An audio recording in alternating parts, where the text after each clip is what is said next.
This is part 5. We're starting right where we left off. We're at the part where all our fans are standing outside of Yolanda's court date. So, enough talking. Let's continue with the video. Before the trial was to begin, the verdict of the O.J. Simpson criminal trial came in. The press began calling this the Hispanic O.J. Dang. Security was extremely tight. Police with bomb-sniffing dogs canvassed the courthouse. Oh, it was for real. The defendant was escorted in and out under heavy guard.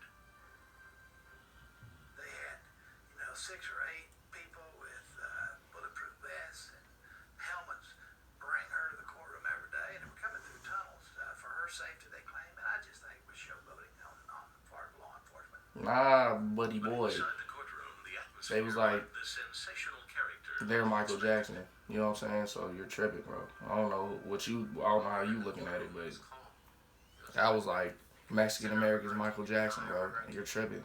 Judge Westergren had made sure of that. He barred cameras, allotted only 2 days for jury selection, and limited opening arguments to half an hour. I'm not really a control freak, but when it comes to my job, I think that I am the one that controls what goes on as far as the courtroom. Once the lawyers take over, then there's havoc. In his opening statement, prosecutor Carlos Valdez took only 10 minutes to tell the jury that he would prove beyond a reasonable doubt that the shooting was an intentional act of murder.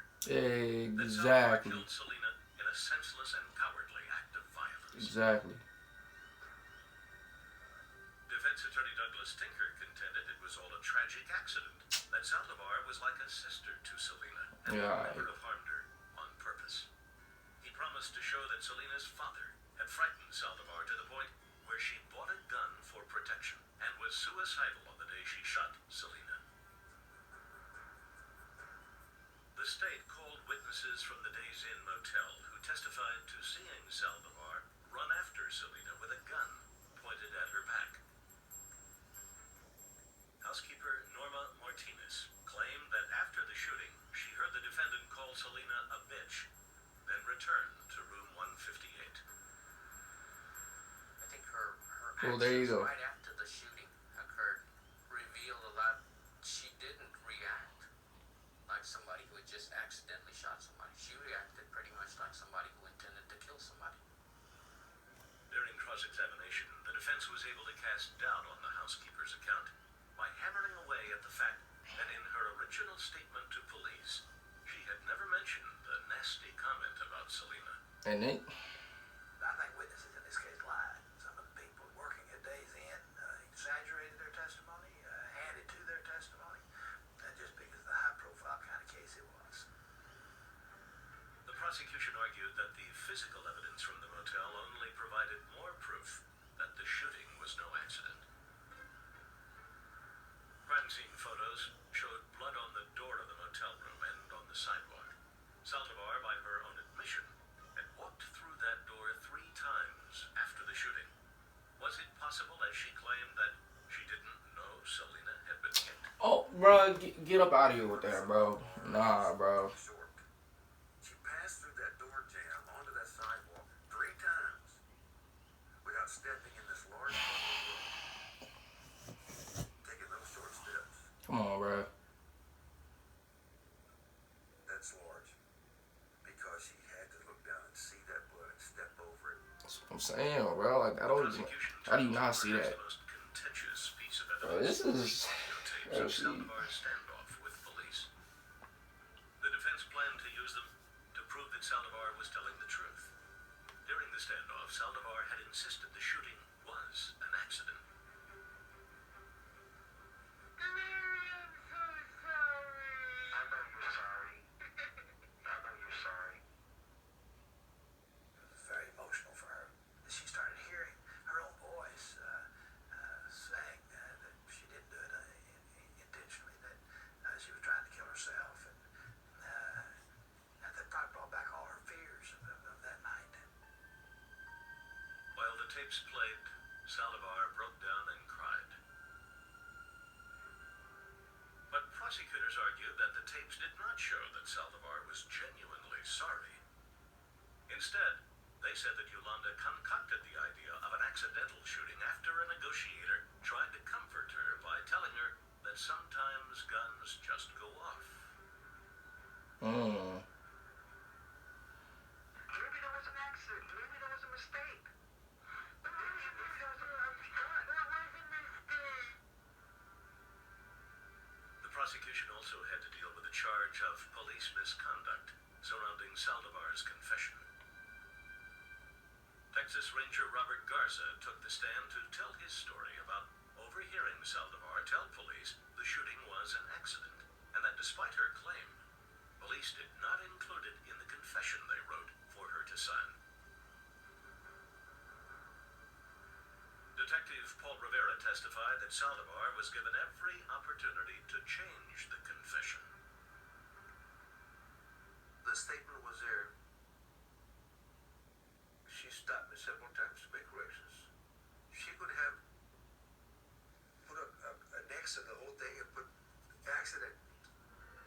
When the state rested its case, Douglas Tinker had little to offer. Exactly. The defense decided that Yolanda Saldivar would not testify. They didn't believe her when she was saying it in the truck. But they're more likely to believe her if she'd say it again. And we decided no. Tinker also surprised observers by not even cross-examining Selena's father, whom he had accused of threatening Saldivar to the point where she decided to buy a gun. We felt that the jury might resent us beating up on the father of the deceased in the case, that they might not like us for doing that. In closing arguments, Prosecutor Valdez left the jury with a lasting image. Through part of his presentation, he held the murder weapon to his own head in order to make a point. Now we're gonna stop right there. 35 minutes deep. Bro, we all, to be honest, bro, real fans know what happened, bro. Like, it's easy, bro. Like, we already know what went down. We know what she did, bro. But, I mean, we do, but we don't. But, like, it's just like, I don't know, bro. She lying, though. I personally think that she lying. You know what I'm saying? But, anyway, man, that's going to be the end of part 5. Part 6, we're going to finish up the rest of this documentary. Excuse me. I'm going to have that in later on today because I have stuff to do. And, yeah, man, I hope you guys enjoyed the first 5 parts. The documentary is, like, dang near over. Like, you know how, like, documentaries that are going to do, like, their conclusions on, you know, you already know how it goes down. But anyway, make sure you guys like, comment, subscribe, and let me know in the comments, out of all those parts of the documentary, what do you personally think about the documentary from the beginning all the way to the end, until your first thoughts to your final thoughts, all that. Just leave them in the comments below. I'm going to end this video, and I'm just dropping part 5. So, once again, I'm Morning Guy Game. If you're new to my channel, make sure you subscribe. What do I do on this channel? I make reaction videos, vlogs, I cook. I want to start doing mukbangs too, and workout videos too. I need to start doing those too. But anyway, once again, if you're new to my channel, like, comment, subscribe, tell your friends, tell your family, tell your uncle, tell your great granny about Morning Guy Game, and I guarantee you they're gonna subscribe and they're gonna love this channel. And yeah, I love you guys so much. Real ones, Morning Guy Game signing off. I'm out.